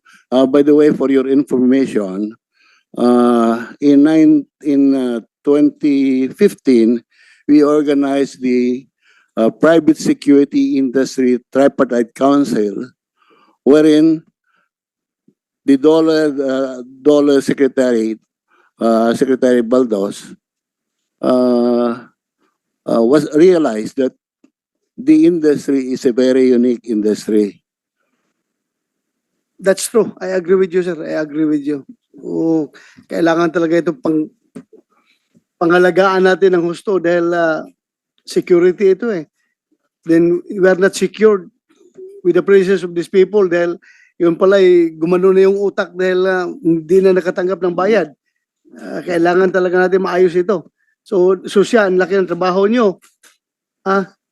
So, Senator JB, Mr. Chair, before we move on lang, we understand naman na it's really difficult, Mr. Chair, dahil sa aking experience when I had agencies before, manning, nabanggit ko, janitorial, security agency, lahat yan, nagkaroon ako negosyo niya noong 90s. Napakahirap. Bawat, buti pa yung produkto, pag nabenta mo, tapos na eh. Ito habang nandun, iba-ibang sitwasyon. Tao yan eh. May nangyayari, may problema. We understand, no? Kaya lang, of course, kaya yung overhead nyo, siyempre magre-reserve kayo sa legal fees, kung ano man, medical, ang problema. But we just want to make sure that, yun nga, yung concern natin kasi rito, yung psychological well-being of and welfare of the guards, that they are getting what is due. Dapat transparent kung ano yung nakukuha nila. Yun lang siguro, Mr. Chair. Pero naiintindihan ko talaga, mahirap talagang negosyo yan. Sabi ko, madali magbenta ng produkto, pero pag yung produkto mo tao, OFW, no? Sa agency, ang hirap niyan. Janitorial, may kanya-kanyang problema yan. Guards, naiintindihan natin yan, pero just want to make sure, Mr. Chair, na nabibigay yung tama. And yung computation, ibigay sa kanila, pakita, be transparent. yes, Your Honor, I'm taking the cue from you. You've been there, done that. So alam ko yung alam mo yung situation na yun. Paki-play nga yung video, yung kalupitan sa aso. Please play the video. Ang ginawang kalupitan sa hayop ng isa sa mga security guard ng kanilang mall. Base sa mga post at mga larawan na nakuna ng isang netizen, sinasabing pinapaalis umano ng guard ang mga bata na nasa footbridge ng mall kasama ang isang tuta. At nang ayaw umalis ng mga bata, kinuha umano ng security guard ang aso at saka ito itinapon mula sa itaas ng footbridge. Isang napadaang lalaki pa umano ang kumausap sa guard, subalit hindi pa rin ito nakinig at sinabing wala siyang pake. Sa isang opisyal na pahayag, sinabi ng SM North EDSA na tinawagan na nila ang security agency ng nasabing guard upang imbestigahan ang pangyayari. Na-dismiss na sa trabaho ang guard at hindi na papayagan pang magtrabaho sa alinmang branch ng SM Supermalls.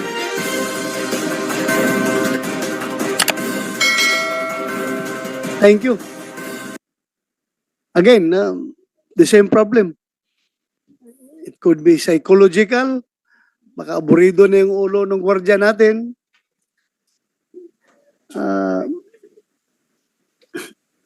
Sir, meron ka bang mabigay sa amin na data kung based on your membership, ilang porsyento ng mga clients ang matagal magbigay, magsweldo? Wala. Yes, sir. Hindi ko po masasabi ngayon dahil sa baka yung ibang agency mawala ng ano. Hindi po. But we know them. And yung mga nagte-terminate kaagad ng services po ng agency na hindi pa nagbabayad, hindi namin we advise the security agency to stay on. And we advise the incoming security agency not to engage. Thank you, sir. Thank you. So, Dolly, if you're listening, mukhang sa inyo palagi bagsak itong lahat ng problema na ito. Tingnan nyo kung paano nyo matulungan. Nakita mo naman yung plight nila ng security industry because it is a client-to-customer relationship. Minsan magkakakuha ka ng tama ba sasabi ko, client-to-customer relationship? Pareho lang ata yun eh. Ang client, customer din yan, di ba? Yes. What? Ano ba? Ano bang dapat provider, service provider to customer relationship? Sa amin po, ang tawag ko dyan, trilateral relationship. And sir, I'm just, yung, halimbawa, kayo, out of the picture naman ang dole dyan eh. Kayong agency at saka ang customer lang ang nag-uusap, di ba? So, yung relationship between the two, Agency, yun ang gusto kong ibig sabihin. agency and Na pag- client. Agency at saka yung kliyente. Kliyente. Kung Mr. Chair, kung masusunod lang talaga ang breakdown that we furnish all the security agencies, wala akong problema eh.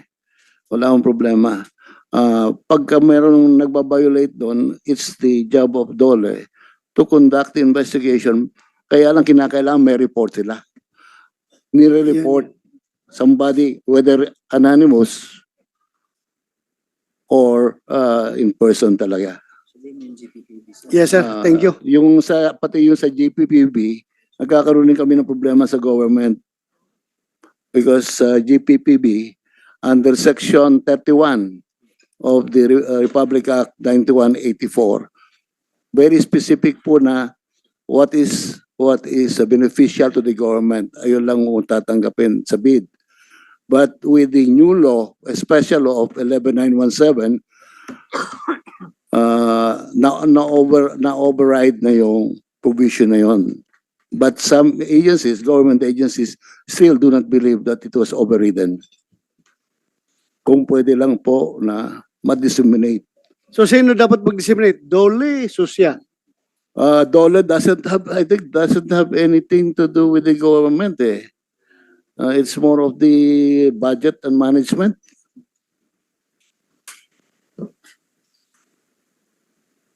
DBM? Special ano po ito eh, special law.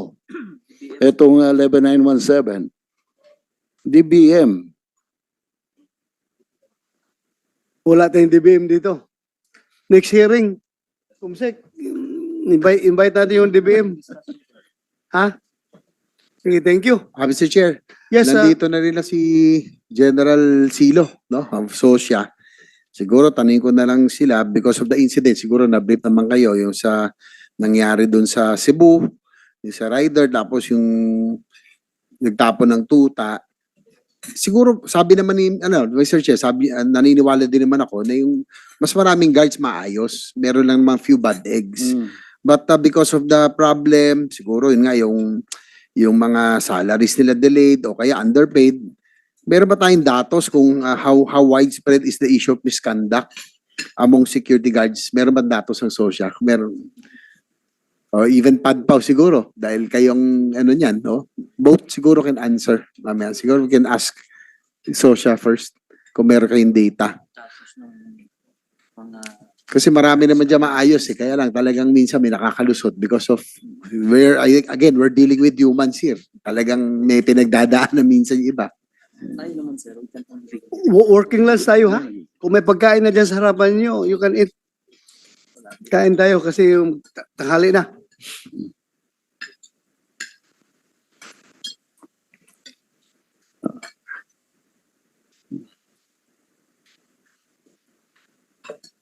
Mukhang wala pang pagkain yung sa likod, no? Bigyan nyo, Kumsek.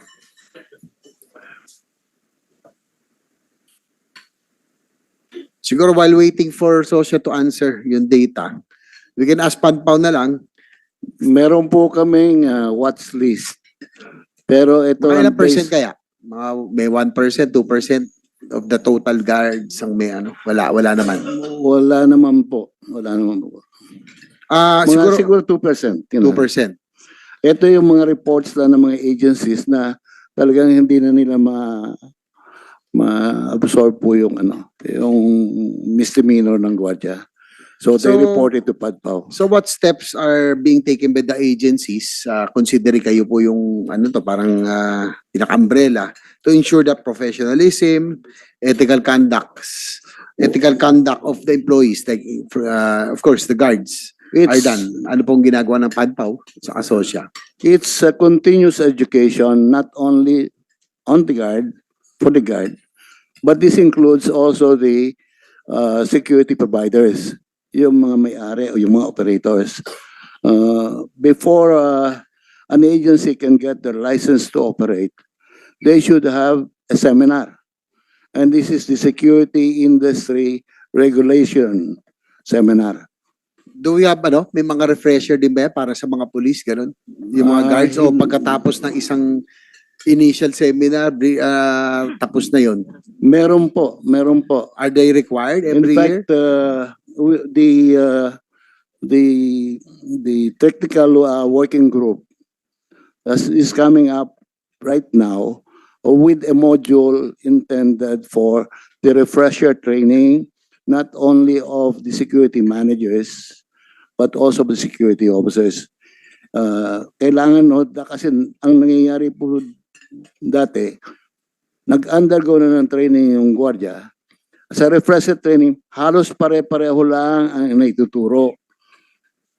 But with the new module, ang ano ho namin is what are the current policies of the regulatory body.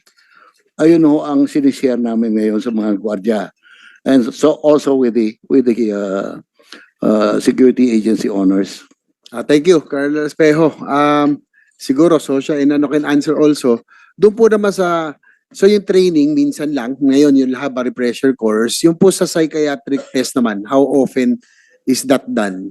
Minsan lang ba, tapos employed na yung security guard, or every 2-3 years? Meron bang ganon? Ang depende ho sa security agency. But most agencies are requiring their guards to undergo neuropsychiatric tests and drug tests. Kuminsan nire-require yun ho ng mga... How long? Every year po yun? Lalo yung drug test, no? I think si Mr. Chair would be very concerned with this. Kasi- kasama po yan. Kuminsan nire-require niya ng mga clients that there should be a drug test and there should be a neuropsychiatric test. But all of these tests, on the requests, the requesting party should subsidize the fees. Hindi katulad nung for continuity in the work. Let's say nag-transfer siya sa isang agency, yung accepting agency sees to it that he has undergone all of this. He has all the clearances. Hindi lang basta na just because he has the license na hindi naman tinitignan kung fake o hindi, or from Claro M. Recto, i-deploy ka agad. Mag-report ka na doon sa detachment commander. There are some agencies that are like that, and we have cautioned them. Basta member lang ng PADPAW. Well, I think yung concern ni Mr. Chair kanina tsaka ni Senator Tulfo, yung talaga we need to have a crackdown already, Mr. Chair, sa mga illegals. Kasi those fly-by-night or illegal agencies, I don't think they will do all of these things, no? Yung drug test, psychological test, and everything. So siguro Sosya, probably we can ask already. Yun po, yung datos yung kanina, tsaka yung pong itong inyong crackdown. Siguro, let me reiterate siguro ni Chairman De La Rosa later, yung crackdown nyo, that I think in 3 to 6 months, dapat magkaroon tayo ng doon sa mga illegal agencies. Please, Colonel Sanggalang. Yes, Your Honor, sir.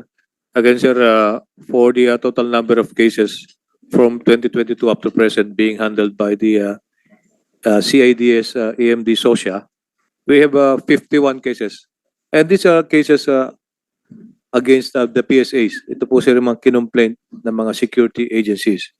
So out of the 51, we have resolved already 19.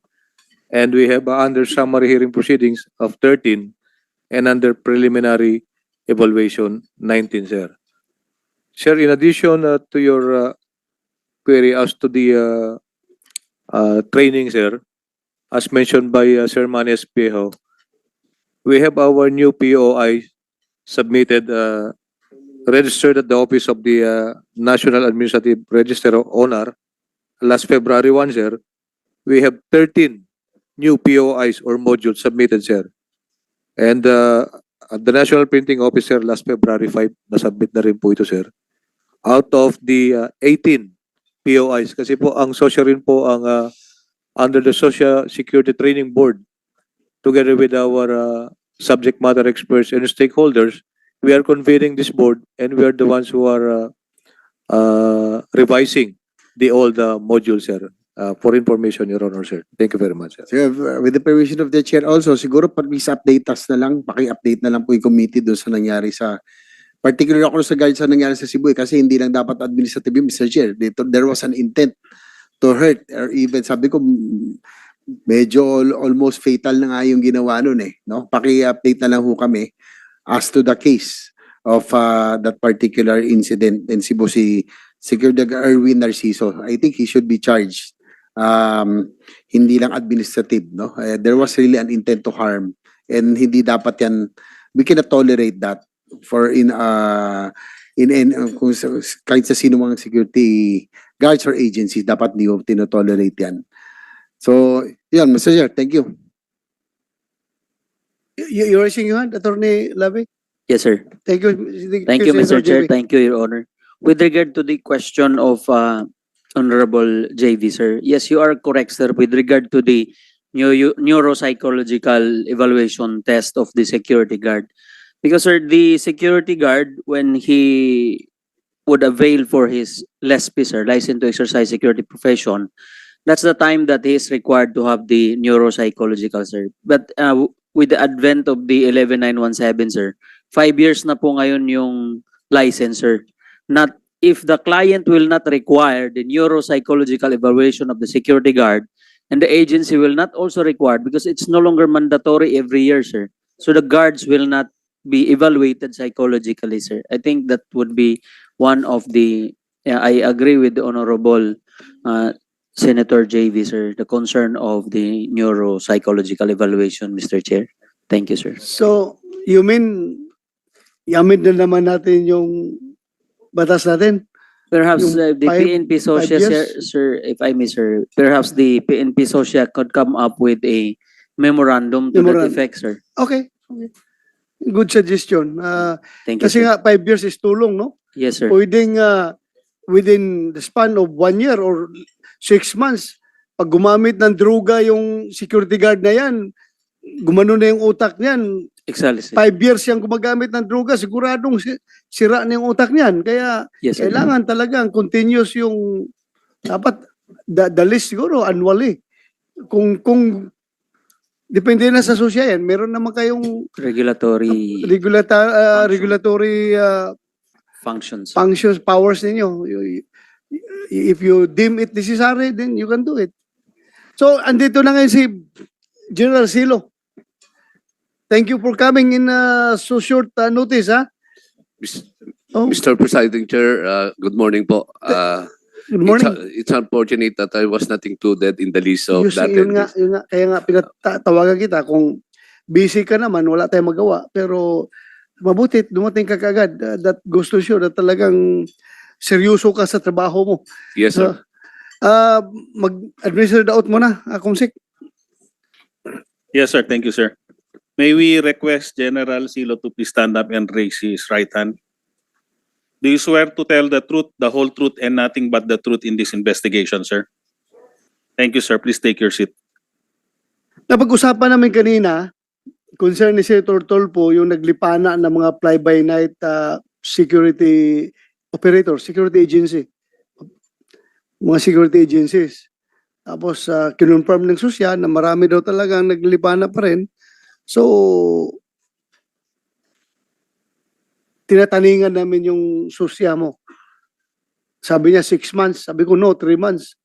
You should conduct crackdown on these illegal operators. Bilisan ninyo. Ang problema niya is that, ito was cited by one of the RDs, no?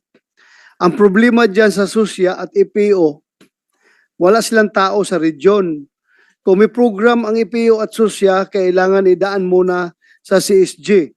Pero pag nagka-problema, ang tinatamaan, susya at EPO kagad. Hindi CSG. When in fact, operationally, administratively controlled nila ang RCSU. So how do your comment on this? Mr. Presiding Chair, good morning again. Yes, currently the setup is like that. The different RCSU is directly under the CSG through the OMD, our Operation Management Division. But we have an internal coordination with the Chief SOSIA and the Chief EPO that if there is a very urgent thing that should be acted upon by the different RCSUs, they can directly coordinate with them. Just inform the OMD. So wala pong prohibition on the part of the Chief SOSIA and the Chief EPO to direct our different RCSU nationwide on matters that requires urgent attention. Okay. Thank you. Thank you for that answer. Kailan ka ba mag-retire?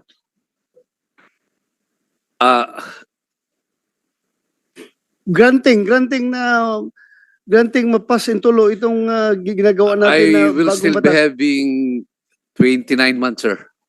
29 months. Yes, sir. More than 2 years ka pa. Yes, sir. Okay. Ilang years ka na dyan sa CSG? I was officially designated as the director of the CSG way back March 17 of last year. March 17 of last year. Alam mo yung creation ng CSG, if I'm not mistaken, ginawa nila yan noon para magkakaroon ng isang star rank na official na mag-oversee sa operasyon ng SOSIA at ng firearms. Kasi noon puro kernel lang kernel ang SOSIA, kernel ang firearms. Ngayon, ginawa ng 1 star, di ba? So, ang problema ngayon, at the regional level, ang mayroong tao doon ang CSG. Wala ang SOSIA, wala ang firearms. But no problem with that because they are under your supervision naman, di ba? They're under your command. So yung tao ng CSG, pwede yan magpe-perform ng SOSIA matters at saka mga EPO functions, di ba? At ganito lang, pagdating sa problema ng firearms, ang tinatamaan kagad ang SOSIA ay ang EPO. Ang problema sa security guards agencies, tinatamaan kagad ang SOSIA. Hindi ang CSG. When in fact, ito naman palang dalawa na ito is wala talagang tao na directly under them doon sa regional level. What's your comment kung ipa-dissolve natin yung CSG? Pa-dissolve natin ang CSG, gagawin na itong SOSIA at saka EPO directly under the Chief PNP, reporting to the Chief PNP, wala ng CSG sa taas. What do you think? Sir, I would rather respectfully request the presiding chair to give me ample time to before I air out my opinion, sir, because this is a serious matter. It involves services from the public, and we cannot just simply say something without a in-depth study, sir. Yes, when we say services, ang provide mo naman na services, firearms at saka security guard, security agencies. Kung mawala ang CSG, nandiyan man ang SOSIA for the security guards. Andyan ang EPO for firearms. So, yung nga, I am considering this because kakapasa lang natin on third reading kahapon yung PNP reorganizational bill. And pwede ko pang mahabol sa BICAM kung gusto ninyong mangyari yan na i-dissolve ang CSG, EPO at saka kuha na lang. At sila, meron silang separate office doon sa region. Dapat hiwala yung EPO, hiwala yung CSG kasi iba mamadato nila. Security agency at saka firearms. Dapat meron silang tao doon sa baba para, yun nga, may line of command papunta sa baba. Yeah, I'm just hearing you out, and I'm just opening to you or ang aking mga iniisip ko na mas magandang gawin. It doesn't mean to na matanggalan ka ng trabaho. Magaling ka naman na opisyal eh. Pwede ka naman bigyan ng daming posisyon dyan na pwede kang ilipat. Magaling ka na opisyal. Sayang kung mapuploating ka dahil ma-dissolve ang CSG. I will recommend to the Chief PNP na sayang, lawyer ka eh. Yes, sir. Aside from being a lawyer, very good commander, very good officer. Kaya hindi ka pwede dapat ma-floating. Dapat meron kang pwesto. Pero sa akin lang, for the good of the whole PNP, streamlining wise, lahat-lahat na, reorganization wise, maganda siguro tanggalin na lang yung CSG. What do you think? If it would please the honorable presiding chair. No. Do not please me. Do not please me. Sir, Do I not would please like me. to ano. You think ahead para sa ikabubuti ng PNP as an organization. Yun ang isipin mo. Ako naman, hindi ko man yung pagsarili. Ano pa pakialam ko kung andyan yung CSG o wala yung CSG. Walang problema sa akin yan. Gusto ko lang ma-streamline ba yung delivery of services down to the regional level. Maganda ang takbo. Yun lang sa akin. You don't have to please me. So may I respectfully request to give us at least 3 days, and we will be submitting our position paper on that particular matter, sir. 2 days. Very good kung pwede mong agahan before 3 days baka mag-bike cam na kami bukas o mag-bike cam na kami sa Wednesday. Medyo, kuhan mo lang. Tingnan mo lang ha. I'm not really serious on this. I'm just exploring the possibility. Kaya tinawag kita. Yes, sir. Napunta kita dito Yes, para to hear your side. Sir, 2 days. 2 days. Yes, sir, 2 days. Very good. So proper coordination with the You appropriate- also talk to the CPNP and the plans. Yes, I'll Usap do that. kayo. Dapat ang position paper mo, position paper ng buong PNP na, sanctioned by the CPNP para smooth sailing tayo. Pag Yes, sir. mamaya gusto mo, tapos magdating kay CPNP, ayaw niya. Yes, sir. Kasi may nakita siyang butas na, alam mo na, di ba? So, klaruhin mo kay CPNP at sa plans yan, ha? I'll do that, sir. Thank you very much. Huwag ka mag-alala, hindi ka mapupluting kung mawala yung CSG. Yes. Magaling ka na opisyal eh. Yes, sir. Ikaw Yes, sir. pa. So, I think we have itong issue ng security agency. We will move to the next agenda, yung sa perya. Mayroon pa gusto magsalita about the agency, security guards. Commissioner Leonardo, you have the floor. Mr. Chair, Honorable Senator, sir, per observation lang po, sir, no? Na-i-plus po earlier yung 12 hours duties ng mga security guards. So, personal opinion lang po ito, sir. I think 12 hours might be the culprit po. Ito sa yung mental and physical being ng ating mga security guards that might affect po yung kanilang disposition. So, ako medyo malakas pa ako. Yung 12 hours po parang mahirap po na straight duty po yan eh. Totoo ka, lalo na establishmento na bawal umupo ang security guard. Yes, sir. Di ba? Halimbawa yung nakapost dyan sa SM, nakita mo ba yung security guard dyan nakaupo? Ang pangit Yes po, kung nakaupo yung nakatayo, security sir. guard, di ba? So 12 hours is too much. Kung tutuusin, ha? Even for the policemen, it's too Ang much. police nga, 3 shifts a day nga tayo, di ba? Yes, sir. It should be 3 shifts a day. 3 shifts a So day. They are doing it 12 hours, sir. Siguro, I think may dynamics po doon sa 12 hours na ginagawa. Siguro, baka para makatipid. But naapektuhan po itong ating mga security guards. I think they have all the trainings po. Na-training na po sila. I agree, Pero- Mr. Chair. They're also human.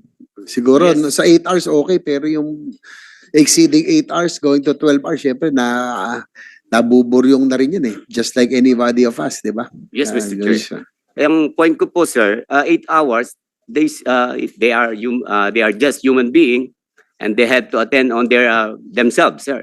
They have to engage in at least in physical exercise, sports, and they should attend their And not to family. mention the family. And Not to mention the family. You have Yes, to go home to your religion family. also, sir. Oh. So I think we have to focus on that concern, Mr. Chair. Thank you very much. Thank you for bringing that out, Commissioner Leonardo. Dole, tingnan nyo, take note. Paano natin ito gawin? Yes, Mr. At saka kayo rin, sir, Colonel Espio, Attorney Labi.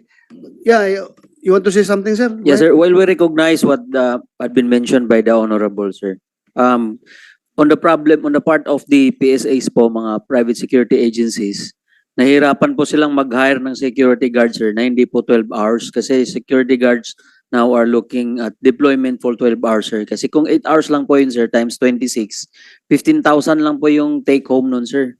And they are also clamoring. And at times, sir, the security guard themselves, they ask the security agencies na wag na lang daw po silang hulugan ng SSS kasi para tumaas yung kanilang take home, which of course, private agencies as an employer do not do that because there's a criminal aspect of SSS, sir.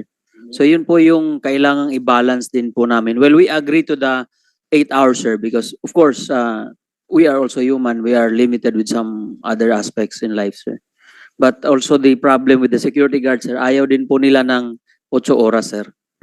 Yun nga, maganda pag nag-hearing tayo, narinig natin all sides. Maganda po yun. So, but still, huwag niyo yung i-limit rin yung pag-iisip niyo tungkol dyan, ha? You still explore para sa kabubuti natin security guards. Tingnan niyo at together with Dole. Okay? So, I think, Senator JB, we can switch topic.